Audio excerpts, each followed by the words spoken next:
সকলকে শারদীয়ার শুভেচ্ছা। বিহার নির্বাচন যতটা বিজেপির পক্ষে লিটমাস টেস্ট বা অ্যাসিড টেস্ট, ততটাই কিন্তু রাহুল গান্ধী তেজস্বী যাদবের কাছে। বিহার নির্বাচন যে ফলাফল তার উপর নির্ভর করছে দেশের রাজনীতি কোন পথে চলবে, তার একটা দিক নির্দেশ কিন্তু আমরা পাবো বিহার নির্বাচনের পর। তবে এনডিএ জিতুক বা হারুক, নীতিশ কুমার যে আর মুখ্যমন্ত্রী হচ্ছেন না, এটা মোটামুটিভাবে নিশ্চিত করে বলে দিতে পারি এখনই। নীতিশ কুমারের দল জেডিইউ যে নীতিশ কুমারকে সুশাসন বাবু বলে প্রতিষ্ঠিত করেছিল, তুলে ধরেছিল, তারই মন্ত্রিসভার সদস্যদের একের পর এক ঘোটালা নির্বাচনের মুখেই তা বের হয়ে আসছে। সিএজি রিপোর্টেও একাধিক টাকা পয়সা নয়ছয়ের তথ্য উঠে এসেছে গভর্নমেন্ট লেভেলে, এবং যেহেতু বিজেপি ও নীতিশ কুমারের দলের সাথী সঙ্গী, কালের ছিটে কিন্তু তাদের গায়েও লাগতে শুরু করেছে। অন্যদিকে রাহুল গান্ধী তেজস্বী যাদব বিহারে ভোট অধিকার যাত্রা করে মোটামুটি একটা তেহেলকা সৃষ্টি করে দিয়েছেন। আপাতত দৃষ্টিতে মনে হতেই পারে যে এবার বিহারের ক্ষমতায় আসতে চলেছে ইন্ডিয়া জোট। কিন্তু এতটাই কি সহজ হবে বিহারের অঙ্কটা? দেখুন, সহজ তো নয়, বরং বিহারের অঙ্কটা দিন দিন বেশ কঠিন হয়ে পড়ছে সকলের কাছে। কিভাবে, সেটাই আজকে ব্যাখ্যা করবার চেষ্টা করব।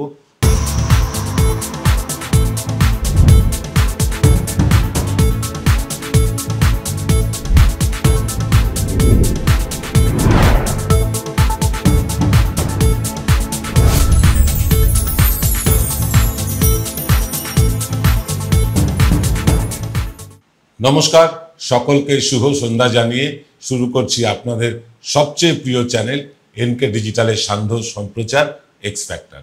এনকে ডিজিটাল আপনাদের শুভেচ্ছা, দোয়া, ভালোবাসায় 4.5 লক্ষ সাবস্ক্রাইবারের যে গণ্ডি, সেটাও পার করে ফেলেছে। সকলকে ধন্যবাদ জানাই। আপনারা পাশে না থাকলে এতটা পথ হয়তো আমরা হাঁটতেই পারতাম না। দেখুন, প্রথমেই জানাই, এটা কোনো জনমত সমীক্ষা না। আমি বা আমাদের কোনো প্রতিনিধি বিহারে সাম্প্রতিক সময়ে কেউই যায়নি, আমরা কেউই যায়নি। আজকের প্রতিবেদনের যে ভিত্তি, সেটা হলো বিভিন্ন সংবাদ মাধ্যমে ভেসে আসা খবর এবং বিহারে গিয়ে যারা কাজ করছেন এমন বেশ কয়েকজন প্রথিতযশা সাংবাদিক, যারা আমাদের খুব বন্ধু মানুষ, তাদের কাছ থেকে পাওয়া তথ্যই হচ্ছে আজকের অনুষ্ঠানের ভিত্তি। বিহারে চিরকাল জাতপাতের রাজনীতি চলে। হিন্দু মুসলমান ছাড়াও দলিত, উচ্চবর্ণ, ক্ষত্রিয়, ব্যবসায়ী ইত্যাদি বিভাজন আড়াআড়িভাবে বিভক্ত। এবারে যে নির্বাচন, এই নির্বাচনেও কিন্তু বিভাজনটা ভীষণভাবে চোখে পড়ছে। তবে আমরা এই বিভাজনের মধ্যে না ঢুকে বরং ক্ষমতাসীন এনডিএ এবং বিরোধী জোট ইন্ডিয়া জোটের মধ্যেকার যে ভেতরকার যে বিভাজন, সেটা নিয়ে কথা বলতে চাই। প্রথমেই এনডিএর মধ্যে কি ক্যাচাল চলছে বিহারে, সেই প্রসঙ্গে আসি। বিহার এনডিএতে সামিল আছে বিজেপি ছাড়াও নীতিশ কুমার, চিরাগ পাসওয়ান, জিতেন রাম মাঝি, কুশওয়াহার দল। এরা আছে বিহারে বিজেপির সাথে। বিহার নির্বাচনের আগে আসন সমঝোতা নিয়ে জোরদার ক্যাচাল শুরু হয়েছে মুখ্যমন্ত্রীর স্বপ্ন দেখা, মানে মুখ্যমন্ত্রী হওয়ার স্বপ্ন দেখা চিরাগ পাসওয়ানের সাথে বিজেপির। 243টা বিহারের আসনের মধ্যে বিজেপি একাই 100 আসনে প্রার্থী দিতে চায়। চিরাগ পাসওয়ানও তাই চান। এমনকি জিতেন রাম মাঝিও চাইছেন তার আসন সংখ্যা বৃদ্ধিও। নীতিশের দল অবশ্য এরকম কোনো দাবি এখনো প্রকাশ্যে করেনি। কিন্তু এই আসন ভাগ বাটোয়ারা নিয়ে এনডিএ জোটের মধ্যে যে তীব্র অসন্তোষ দেখা গিয়েছে, সেটা কিন্তু পরিষ্কার। এক শরিক দল অন্য শরিককে হুমকি দিচ্ছে যথোপযুক্ত আসন না পেলে একে অন্যের ভোট কেটে হারিয়ে দেবে। এটা বলছে এনডিএ শরিকরাই। যদি শেষ পর্যন্ত সমঝোতা হয়েও যায়, তারপরেও কিন্তু বিপদ কাটবে না এনডিএ জোটের। নেতারা বসে সবাই কিছু কিছু আত্মত্যাগ করে হয়তো 243টা আসন ভাগাভাগি করে নিতে পারে। তারা নেতারা উপরতলায় হয়তো হতে পারে এটা, কিন্তু যারা টিকিট পাবে না, তাদের অর্ধেকের বেশি নির্দল প্রার্থী হয়ে দাঁড়িয়ে যাবে। এটা বিহারের ট্রেন্ড। আর বিহারে প্রতিটি নেতাই কিন্তু নিজের নিজের এলাকায় এক একজন শের বা সিংহ বা মাসিহা, যা খুশি বলতে পারেন। বিহারে কোনো দলের হাইকমান্ডেরা পাত্তাই পান না এইসব লোকাল নেতাদের কাছে। এটা একেবারে বাস্তব সত্য, বিহারে গিয়ে দেখে এসেছি। প্রত্যেকেরই একটা ফিক্সড ভোট ব্যাংক আছে নিজের নিজের এলাকায়। যেসব নেতারা টিকিট না পেয়ে নির্দল গোছ প্রার্থী হয়ে শেষ মুহূর্তে নমিনেশন জমা দেবে, তাদের আবার বুঝিয়ে সুঝিয়ে নমিনেশন উইথড্র করিয়ে প্রচারের মুখ হিসেবে দাঁড় করানোর মতো সময় কোনো দলই সেভাবে কিন্তু পাবে না। ফলে আভ্যন্তরীণ সিট ভাগাভাগি নিয়ে যে ক্যাচাল, সেই ক্যাচালেই বেশ কিছু আসন এমনিতেই হারিয়ে ফেলবে এনডিএ। তবে এনডিএ আর ইন্ডিয়া জোটের মাঝে এবার কিন্তু দাঁড়িয়ে গিয়েছেন প্রশান্ত কিশোরের জনসুরাজ পার্টি। প্রশান্ত কিশোরের দল খুব উল্লেখযোগ্য আসন পাবে না ঠিকই, তারা খুব বেশি ভোট পাবে না ঠিকই, কিন্তু ইন্ডিয়া এবং এনডিএ উভয় জোটের কিন্তু ভোট কেটে দুই জোটকেই ভোগাবে বলে মনে হচ্ছে। দুই জোটকেই ভোগাবে এই প্রশান্ত কিশোরের জনসুরাজ। এনডিএ জোট নিজেদের আভ্যন্তরীণ সমস্যা আর রাহুল গান্ধীর ভোট চোর গদ্দি চোর স্লোগানে এমনিতেই কিন্তু দিশেহারা। তার উপর নীতিশ কুমারের যে সরকার, তার উপরে বিভিন্ন ভ্রষ্টাচারের অভিযোগ ঠিক নির্বাচনের মুখে উঠে আসায় যথেষ্ট বিড়ম্বনার মধ্যে পড়েছে এনডিএ। তার উপর আছে 20 বছরের অ্যান্টি ইনকমবেন্সি ফ্যাক্টর। এই বহুমুখী আক্রমণের জবাব দিতে অমিত শাহ এবং নরেন্দ্র মোদীও কিন্তু হিমশিম খাচ্ছেন। ইতিমধ্যেই ভিড় কমেছে মোদী শাহের মিটিংয়েও।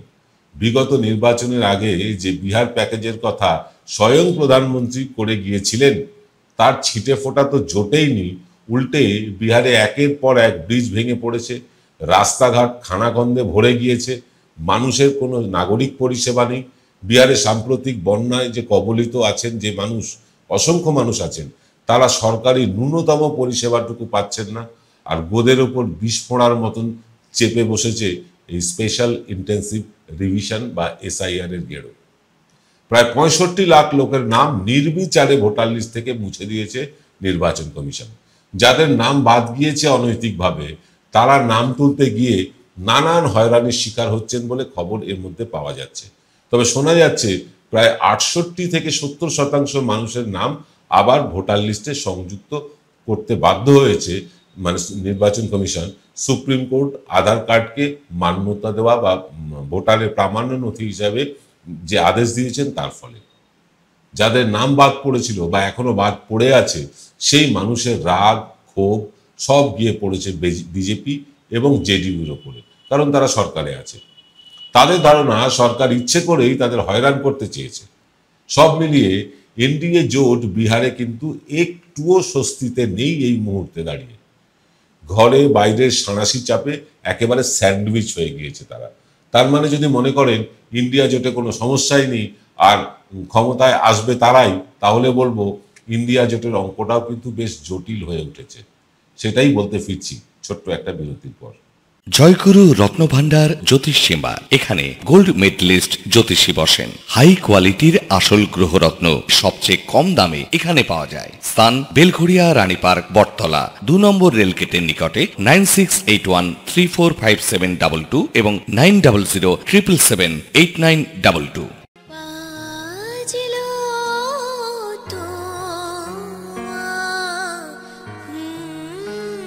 মা আসছেন নতুন আশার আলো নিয়ে।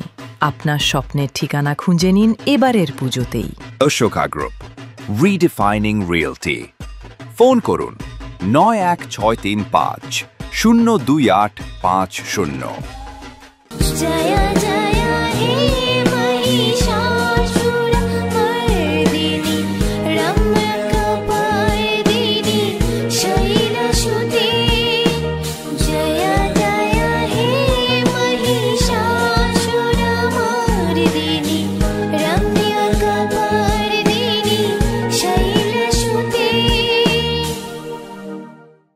একথা ঠিক, কংগ্রেস, বাম এবং তেজস্বী যাদবের দল আরজেডি বিহারে অত্যন্ত শক্তিশালী এবং জমাটবদ্ধ লাগছে এই মুহূর্তে। তবে একথাও ঠিক, বিগত বিধানসভায় কংগ্রেসের একগুঁয়েমি করার জন্য একগুঁয়ে করে প্রার্থী দেওয়ার ফলে অনেক আসনে কিন্তু আরজেডি ভোট কেটে নীতিশকেই জিতে দিয়েছিল কংগ্রেস। এবারেও সেই একই ক্যাচালের একটা আভাস পাওয়া যাচ্ছে। তেজস্বী কংগ্রেসকে 52টার বেশি আসন দিতে চাইছেন না। কংগ্রেসের দাবি আরও 20-25টি বেশি আসন, সেই পুরনো ক্যাচাল। শেষ পর্যন্ত যদি তেজস্বী কংগ্রেসকে 58টাও আসন ছেড়ে দেয়, তাহলে অন্তত 15টার কাছাকাছি আসনে বিগত বিধানসভায় টিকিট পাওয়া কংগ্রেসের প্রার্থীদের নাম বাদ চলে যাবে। এটাই স্বাভাবিক। এবং এনডিএর মতন এখানেও বেশ কিছু কংগ্রেসই গোঁজ প্রার্থী হয়ে দাঁড়িয়ে যেতে পারেন এবং স্বাভাবিকভাবেই তারা তেজস্বীর ভোটই কাটবেন। ফলে অন্তত খান 10 আসন বিজেপি কিন্তু এমনিতেই জিতে যেতে পারে। তবে এনডিএর শরিক সংখ্যা বেশি, তাদের ভোট কাটুয়ার সংখ্যাটাও বেশি। জিতেন রাম মাঝি বা ওই কুশওয়াহার দলের প্রভাব, মানে তাদের মতন সেই দলগুলোর প্রভাব চিরাগ পাসওয়ানের মতন না হলেও প্রতি কেন্দ্রেই তাদের একটা ভোট ব্যাংক আছে। ফলে এই মাঝি বলুন বা কুশওয়াহারা পর্যাপ্ত আসন না পেলে এনডিএ ভোটের যতটা ক্ষতি হওয়ার সম্ভাবনা থাকবে, সেটা কংগ্রেস কিন্তু পর্যাপ্ত সিট না পেলে ততটা ক্ষতি হওয়ার সম্ভাবনা থাকছে না। বাম দলগুলো কিন্তু এবারে অনেকটাই গুছিয়ে ভোটের ময়দানে নামতে চলেছে এবং বাম দলগুলো সত্যি সত্যি সেখানে বেশ ভালো সংগঠন করে ফেলেছে। ফলে অ্যাডভান্টেজ ইন্ডিয়া জোটের দিকেই দেখা যাচ্ছে। আর প্রশান্ত কিশোরের জনসুরাজ পার্টি বিহারে তেজস্বীর ভোট কেটে বিজেপির সুবিধে করে দেবে বলে এটা মোটামুটি যারা বিশেষজ্ঞ তারা বলছে। তাতেও বিজেপির কিন্তু খুব বেশি লাভের সম্ভাবনা অন্তত আজকের দিন পর্যন্ত দেখা যাচ্ছে না। যতগুলো প্রাক নির্বাচনী সমীক্ষা এখনো পর্যন্ত এসেছে, প্রায় 90% সমীক্ষাই বলছে যে বিহারে এবার এনডিএ জোট ক্ষমতা হারাতে চলেছে। আর নীতিশ কুমার মুখ্যমন্ত্রী না হতে পারলে তারপরেও কি তিনি দিল্লিতে বিজেপিকে নিঃশর্ত সমর্থন দিয়ে যাবেন? এটাই এখন লাখ টাকার প্রশ্ন। নীতিশ যদি দিল্লি থেকে বিজেপির হাত ছেড়ে দেয় এবং তাতে আরো নড়বড়ে হয়ে পড়বেন মোদীর সরকার। নিজেদের পছন্দের রাষ্ট্রীয় সভাপতি করবার জন্য আরো চাপ বাড়বে আরএসএস এর তরফ থেকে। ফলে বিহার নির্বাচনের ফল প্রকাশের পরেই আমরা বুঝতে পারবো যে বিজেপির গুজরাট লবির ক্ষমতা কতটা। তাই আমাদের নজর থাকলো কিন্তু বিহার নির্বাচনের উপরে। ফল প্রকাশ পর্যন্ত আমরা কিন্তু কড়া নজর রাখবো এই বিহারের নির্বাচনের মধ্যে, আমরা থাকবো বিহার নির্বাচনের মধ্যে। আপনাদেরকে একটা কথা বলে রাখি, বহু মানুষ আমাদেরকে উপহার পাঠাচ্ছেন, আমরা তাদের নামগুলো কৃতজ্ঞতা স্বরূপ জানিয়ে রাখি। আমাদের উপহার পাঠিয়েছেন সুমন বন্দ্যোপাধ্যায় বলে এক ভদ্রলোক, তিনি পাঠিয়েছেন হাওড়া থেকে। সুমন ভট্টাচার্য আমাদেরই সহকর্মী বলতে পারেন, সহসাথী। সুমন ভট্টাচার্য পাঠিয়েছেন। কৈলাস মিশ্র পাঠিয়েছেন দেবলীনা ব্যানার্জি পাঠিয়েছেন। তারপর পাঠিয়েছেন মীরা চট্টোপাধ্যায়, পাঠিয়েছেন মন্টি দাশগুপ্ত। এরকম অসংখ্য মানুষ পাঠিয়েছেন আমাদের উপহার পুজো উপলক্ষে। এবং সবচেয়ে বড় ব্যাপারটা বলি, কৈলাস মিশ্র তিনি আমাদের প্রত্যেকটি সহকর্মীর জন্য, আমরা 16 জন সহকর্মী মিলে এনকে ডিজিটাল চালাই, তার মধ্যে সুমন অসুস্থ, তবে ভালো কথা সুমন সুস্থ হয়ে উঠছে ধীরে ধীরে। আমাদের প্রত্যেকটি সহকর্মীর জন্য 16 জনের জন্যই আলাদা আলাদা উপহার পাঠিয়েছেন কৈলাস মিশ্র। বিশেষ ধন্যবাদ তাকে। তবে আপনাদেরকে জোরহাত করে অনুরোধ করছি, আমাদের উপহার পাঠাবেন না। আমাদের উপহারের সত্যি প্রয়োজনীয় সমর্থন দরকার। আপনারা আমাদের সমর্থন করুন। নিচে যে সাবস্ক্রাইব লেখা বাটনটি আছে সেটিতে একবার টাচ করুন, বেলের যে ছবিটি আছে তাতে একবার টাচ করুন, তাহলেই আপনারা আমাদের সমর্থন করতে পারবেন। আমাদের আর উপহার পাঠাবেন না, সাবস্ক্রাইব করে চ্যানেলটির পাশে থাকুন। আর যারা আর্থিকভাবে আমাদের পাশে আছেন তাদেরকে আমরা কুর্নিশ জানাই, ধন্যবাদ জানাই। এভাবেই আমাদের পাশে থাকুন যাতে এনকে ডিজিটালকে আমরা দীর্ঘদিন নিয়ে যেতে পারি। আপনাদেরকে বলে রাখি যে আমরা কিন্তু একটা বিশেষ অনুষ্ঠান আনতে চলেছি আগামী শনিবার।